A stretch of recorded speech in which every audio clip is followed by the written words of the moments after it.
melancholy afternoon, Luzon, Visayas, and Mindanao, a shocking earthquake hit some part of Luzon recently, which some geologists say right now that the shaking or the earthquake that we experience is because of suddenly move of the West Valley Fault. Good afternoon, Miss Angeline. Can you please enlighten us? Good afternoon. The earthquake really shocks us, right? I guess everyone here knows that the shaking of the ground is because of a simple earthquake. But no, it is because of a suddenly move of West Valley Fault. It is controversial because West Valley Fault can cause a big harm to every Filipinos out there, especially who live above the fault. It can cause a huge number of deaths. Miss Angeline, can I know why do we experience an earthquake? Simply, it's because the tectonic plates are always slowly moving, but they get stuck at their edges due to friction.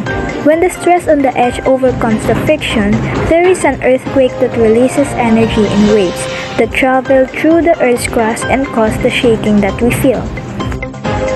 Sometimes we are shocked on those earthquakes that we are not prepared for. And sometimes it happens when we are studying. How dangerous it is, right? What is West Valley Fault and how is it occurred? The west segment known as the West Valley Fault is one of the two major fault segments of the Valley Fault system, which runs through Metro Manila to the cities of Marikina, Quezon City, Pasig, Makati, Taguig, and Muntinlupa, and moves in a dominantly dexterous strike-slip motion.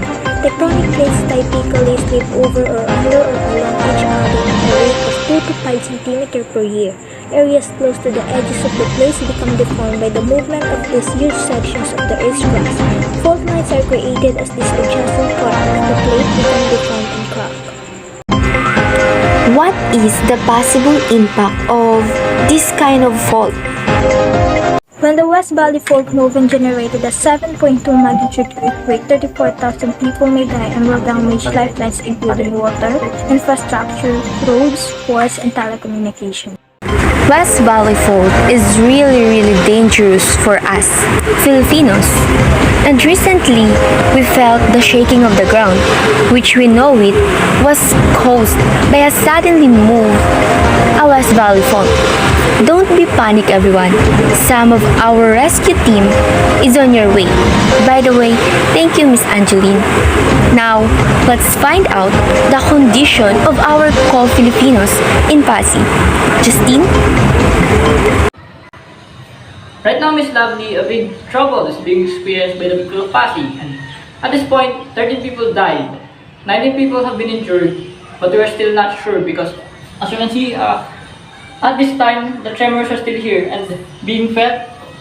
Everyone is advised to leave this area once the rescuers has come to your house. And many rescuers are coming to ensure the safety of the people here in Pasig.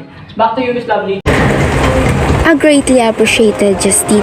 Our Honorable President encouraged everyone to evacuate on a safety place. He said on the press conference, Sunshine? Now, President Mark's press conference has just ended. He broadcast about the situation that we are going through in all of a sudden shaking of the ground. Here's his speech. This incident is unfortunate. We cannot control it, but there are some actions that already been prepared out by our government. And I will assure that every area will have their safety guidance. In the case we might prepare for the future situations like this. We don't know it's going to happen again later, so let's take action immediately. Just follow the guidelines of the government. And as for the damages, we should not worry about it first, because our priority for now is the safety of every Filipinos. We can do it.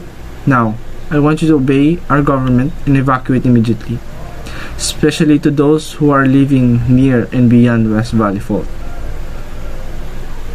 If it's necessary for them to go to Palawan or Davao, please go. It's the safest place when the big one occurs. That's what he said in his press conference. Evacuate immediately, citizens. Back to you, Miss Lovely.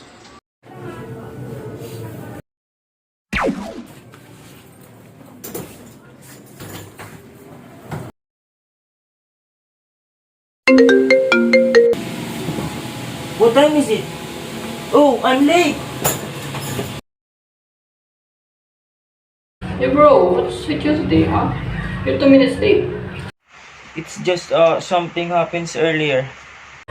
Hey, I forgot to tell you, Mr. Day wants you to go up in her faculty. Something important daw.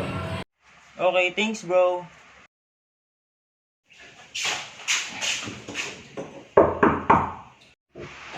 Good morning, Mr. Day. You called me. Ah yes, I just want to tell you something very important.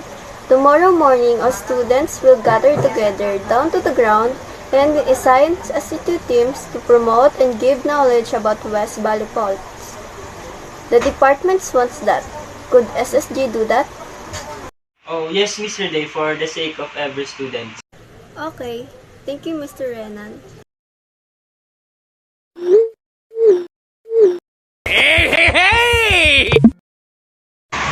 Good morning, everyone. We SSG teams are here to tell you something. You ready? Yes, sir. And every year, we experience an earthquake. Not really every year. Sometimes we don't know if this earthquake is going to explode big and damage us. Do you know West Valley Fault? West Valley Fault can occur in a simple shaking of the ground. It's related to earthquake. Let us give you some knowledge about West Valley Fault. Why is it really need to prepare of? West Valley Fault is what we call the big one. It can affect many lives and infrastructure within its line. According to FMEIRS, 34,000 people may die and 114,000 people will be injured. See, West Valley Fault will be dangerous for us. Government has its own plan when this West Valley fault will happen. But don't be calm, because it will not gonna be called the big one if it's nothing. We need to prepare more and more. When this calamity happened, don't panic. Whenever we feel a sudden shaking of a ground, we should do a duck cover and hold and stay calm. Every earthquake, we don't know if it's just a simple earthquake or it's related to West Valley Fault. Here are some plans if it's happened. This will help in the future.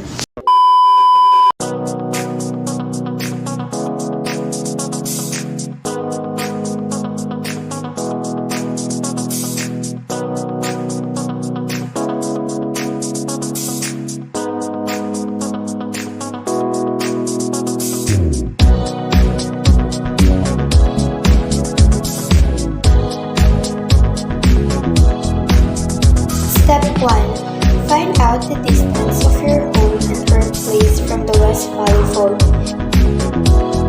List the people included in your plan in the event of a natural hazard such as a typhoon or earthquake. Decide on a meet-up point and where you are expected to go after the disaster. List resources for your emergency kits at home and at work. Step 5. Decide on the best place to go after the earthquake. Keep updated on natural hazards through the following apps and websites. Stay disaster ready by having a regular source of information on disasters.